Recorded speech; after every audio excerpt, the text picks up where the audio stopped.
Welcome back to M Hood Fishing, everybody.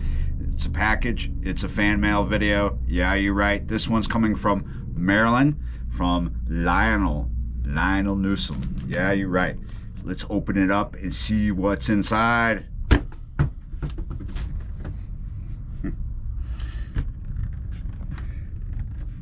Toy I found yesterday.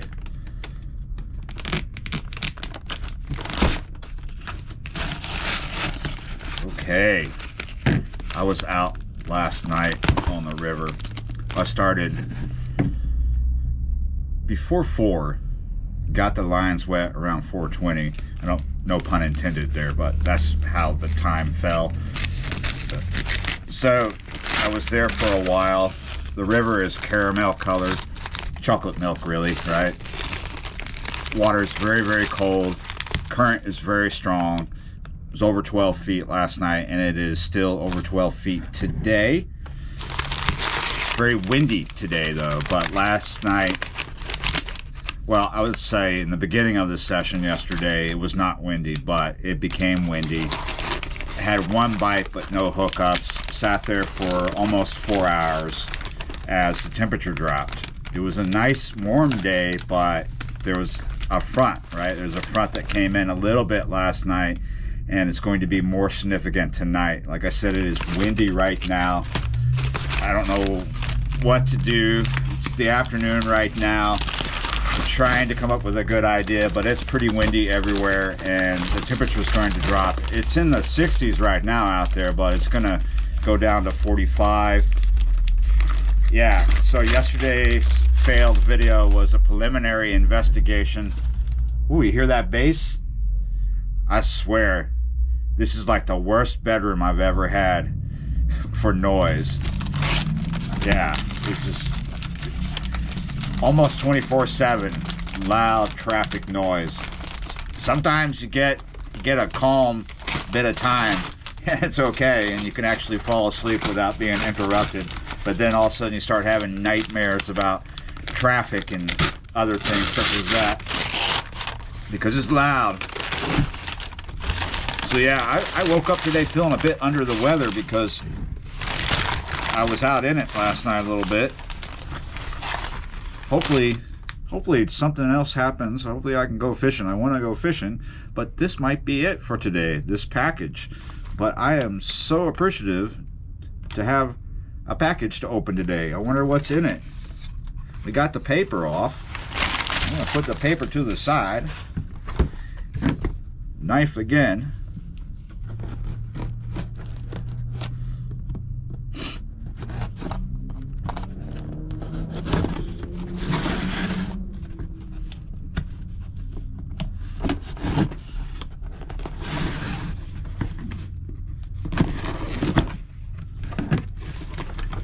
Ooh, what do we got here? Okay, so there's a letter down in here underneath the stuff. I see a bit of folded piece of paper, so we're going to assume this is the letter, Lionel. Yeah, you're right. Hey, M Hood, this is Leo. I would love to see a carp video, if you don't mind, from your biggest fan. Have a blessed day. Your man, Leo. Yeah, Leo. So, Lionel just became Leo. From this moment on, Lionel, you are now Leo. Yeah, you're right. Alright, so, is this a carp theme care package here? Is it? I don't know if I'm talking to you or her, because right behind you, I'm getting stared down by a red bone. So we got a package of Quick Oats. Are you coming over here to inspect? All right, cool. Quick Oats. You can eat that. Yeah, but Quick Oats, like if you... Okay, so a lot of you may not have a grasp of carp fishing terminology. This is what we would call one of two things, or both of those things. We're either going to call this ground bait, But more appropriately in this instance, because of the amount, we would call this a pack bait, because you could use this as a ground bait or a pack bait. Now, if you don't understand what I mean, is ground bait means it gets spread on the ground basically as a chum to bring the carp in. A pack bait is similar to that, but instead of throwing bits of bait out to attract the fish, you pack this around your lead, your method lead, right? Pack a big ball of it, and when you throw it out, the intention is to have it break up when it hits the water and make a little patch of ground bait around your hook bait, whatever your hook bait may be. Yeah, you're right. Oatmeal is a good, cheap thing to find in the store for that. Of course, you can spend a lot of money on products meant for ground bait and pack baits from various websites, have it shipped to you, or you can just walk over to your local grocery store and pick up something like Quick Oats, breadcrumb. Sometimes breadcrumb is affordable. You could get grits, but you just have to make sure you get your consistency right to where it's going to break up and not just stay like a doughy ball, big old doughy boulder on the lead. You need it to break up. And here we have fake corn, because we all love to fish with corn, but we all hate catching turtles. If we use fake corn, we won't catch turtles. The turtles will come over and mess with your ground bait, but they're not going to mess with your hook bait if it's a bit of fake corn in. This is well appreciative. I have some, but I'm always running out, so I really appreciate this, Leo. A little bit of extra fake corn. It's soft rubber, right? It's basically artificial, like, think of like a bass bait, like artificial plastics, and should be fish friendly. Of course, if a fish eats this, it's not going to digest it. In most cases, I don't think this is if it was digestible, then we'd be catching turtles with fake corn. So this is just going to go right through the system and out. Shouldn't cause any problems. They'll pass it right through. You know, there's a lot of things we eat as humans that are not digestible, and corn is one of them. Maybe the inside of the corn might digest a bit, but yeah, we're just going to eat the corn and it's going to go right through our system. Other things like tomato seeds and bell pepper seeds are not digestible. Yeah, so that's why sometimes where there was a sewage overflow, all of a sudden there's tomatoes or bell peppers growing. Here we have some ready-made rigs. You can get these off of Amazon and other various websites.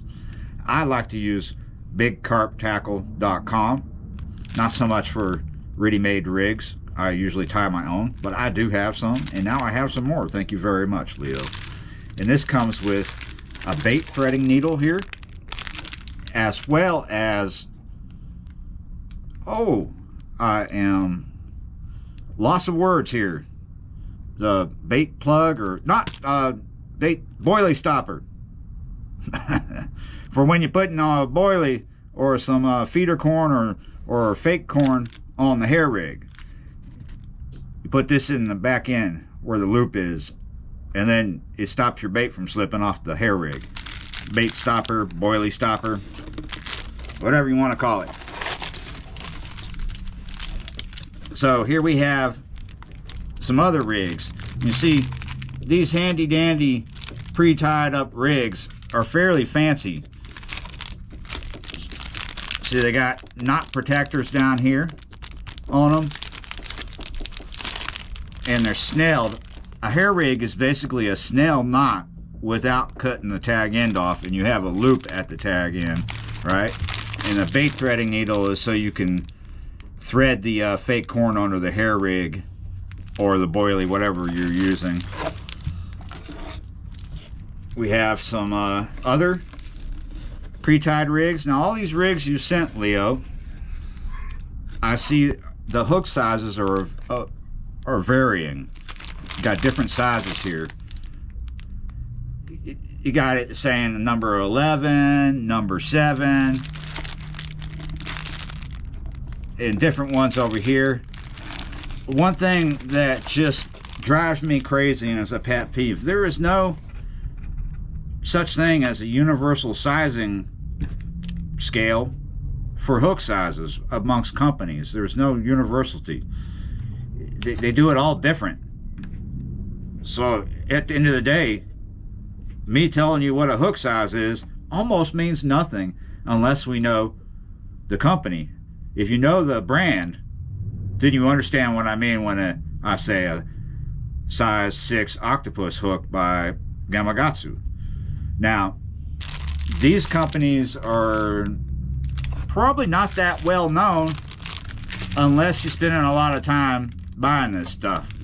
So we just really have to look at the hook when it comes to companies we don't know and use our judgment, use our brain.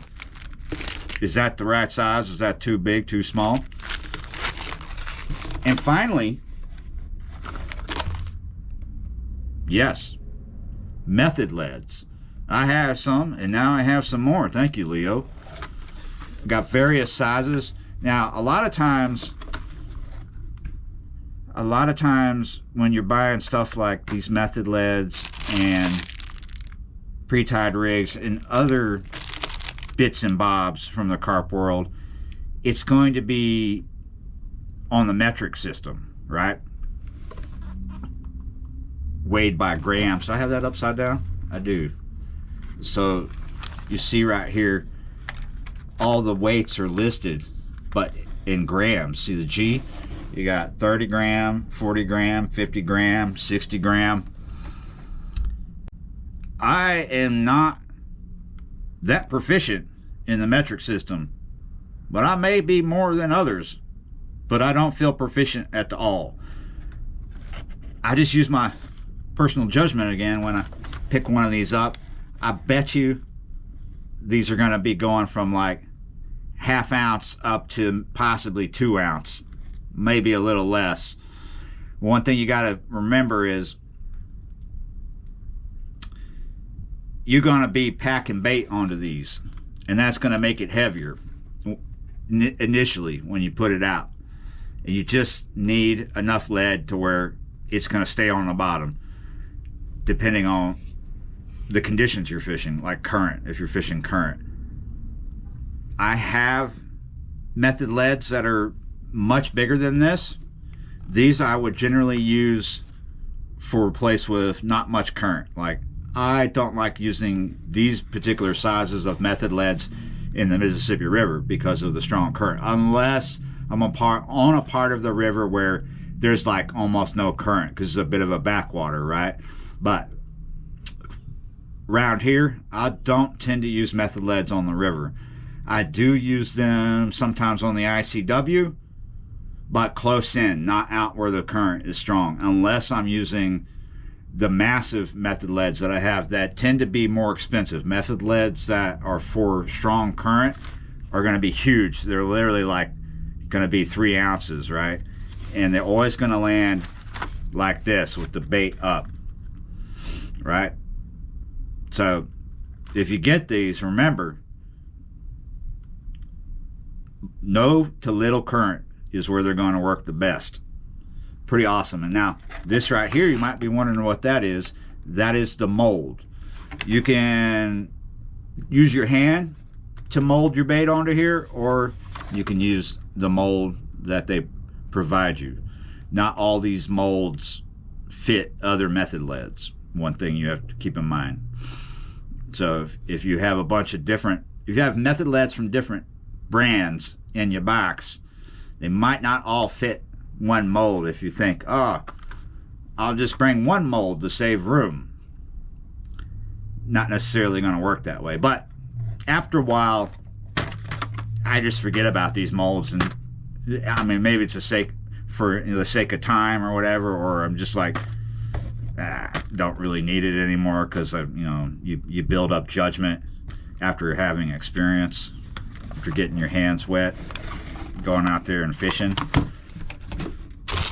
You know what? I don't think I've ever heard of this brand of Quick Oats. He is in Maryland. product of the USA, though. Yeah, you're right. Awesome. Kind of hungry now. I'm not gonna eat these. I've got plenty of. I've actually got a lot of oatmeal. Yeah. In this house, I keep stuff like this in the refrigerator to keep bugs out of it. Yeah, I've had weevil outbreaks and other bug outbreaks in this house, and it just like there's so many things in the refrigerator and freezer that most people don't normally put in the refrigerator and freezer, like all my flour and meals and rice and oatmeal. I've lived in other places in the South where, like, no matter what, like, you think you got it totally clean and sprayed and everything. 6 months later, there's weevils in the cabinet, you know, going after your dry things. I've had some kind of weird bug situation only in the cayenne pepper. I'm like, what kind of bug is that? And you wonder, like, are the bugs coming from the house or not? 9 times out of 10, the bugs are already in the food. Believe it or not, it's true. There are some stores you'll find, there may be less of them out there, but there's probably still some, because when I was younger, there were a lot of them, and we just didn't like shopping at that particular store because there was always weevil problems. Like, you buy bread from there and it's already got the weevils squiggling around. 9 times out of 10, they're not fully formed when you buy it from the store, and you sit it down, and then all of a sudden, yeah, it's just like, hopefully things change, but there's like this rule that allows for a certain amount of that to happen, right? There's rules to where, like,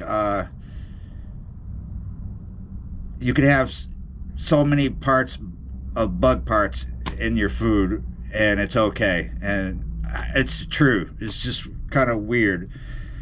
It seems like the cheaper the meal, maybe the more likely it has bugs in there waiting to go. I don't know. We're gonna stop talking about bugs, but yeah, it's a problem that has existed throughout my whole life in the South. Not like every day, but I don't know, it's just so warm and humid down here that, yeah, things grow. And you got to protect your food in certain ways that other people don't, because it gets a lot colder where those other people live. And we almost cutting grass here all year round. So you're going to have bugs all year round. You could have like bad mosquito problems in the middle of winter here. And we're already starting to see the mosquitoes pop up, but we're not seeing the catfish pop up like we should yet, because that water is still cold in the river. However, other places may have more agreeable water temperatures, and I'd like to get out and look for cats again, even though it's early March. I tried that yesterday and it failed miserably. Might go here soon. I might not. That wind is pretty hefty and that temperature's coming down. It's March. It's March. You got to get through this month, and then all of a sudden, maybe the first week or second week of April, boom, it's on fire. The river shrimp are starting to show themselves. Other baits are coming in close. Skipjack are slowly coming back into spots where they haven't been for months. Yeah, just you got to get through this bit of time. Yeah, I've got some bait still and need to go use it. But where's the best place? That's where it's not a wind tunnel and we're not going to freeze our stuff off. Until then, we could go do carp. Yeah, you're right. Thank you so much, Leo. You're a big encouragement. Yeah, could go do some carp fishing. Yeah, I got a new tripod, actually. You want to see that? All right, hold on. This is something that Ray had. He says accidentally bought 2 of these.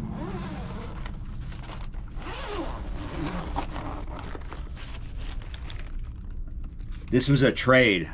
He wanted something from me, and I traded that to him for this.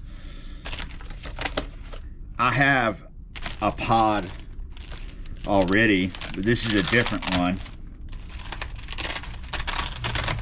Different kind. This is kind of a all-inclusive deal. It comes with bite alarms, right?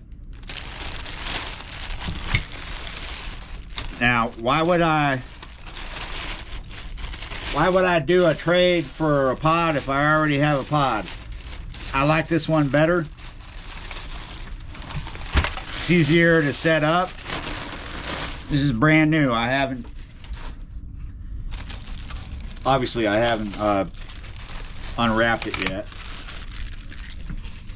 Lots of plastic here. Basically, we're not going to like spend a lot of time showing this off, but we're going to give you an idea. See, its legs are already attached to it. You just need to set them up.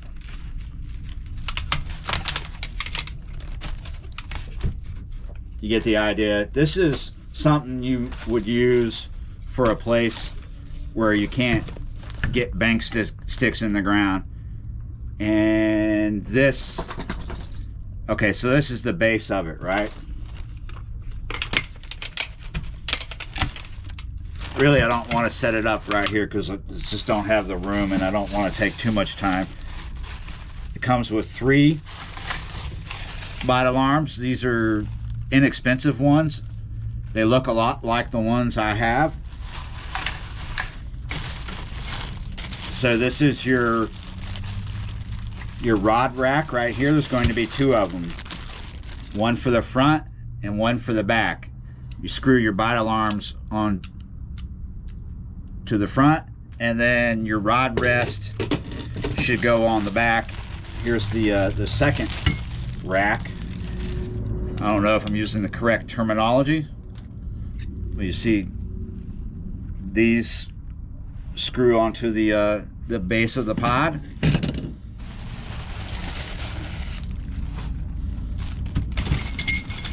I just wanted to get at the rod rest, and I want to see if this has, yes, it has droppers too. Basic V butt rest, right?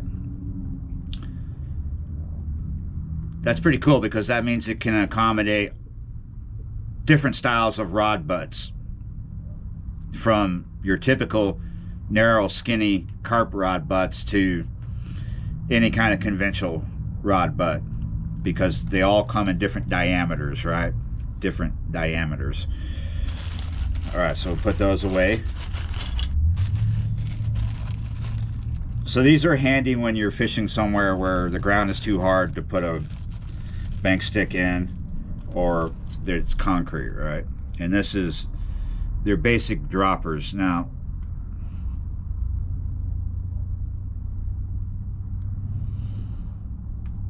I don't know if I like these droppers. I don't know if I understand them, is really the thing. They don't light up. So this attaches to the bite alarm, and this right here, you can screw it tight or screw it loose. You put the line through there and you tighten it just enough to where when there's a bite, or like when there's a screaming run, like a fish take, the line comes out of there, but you'll have a little slack in the line. This will pull that slack down, right?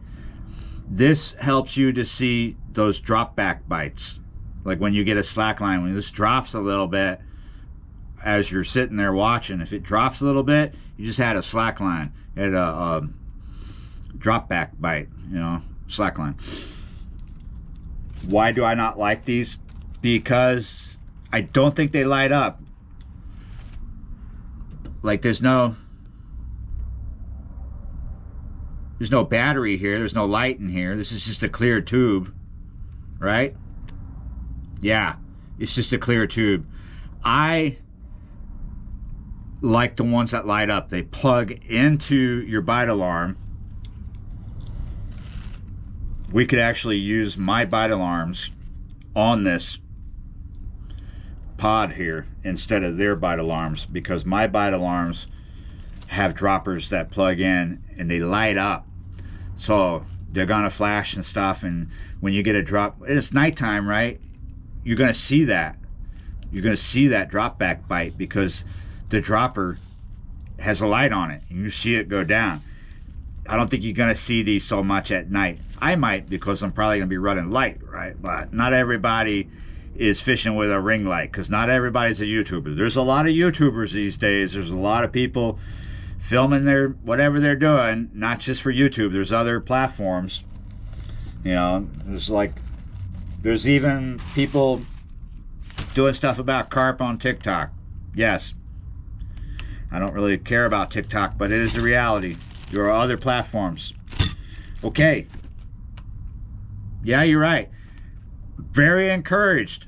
I may very well go carp fishing in this high wind, and yeah, the temp's gonna be dropping, and the wind is out of the north, so it's already got a bite to it.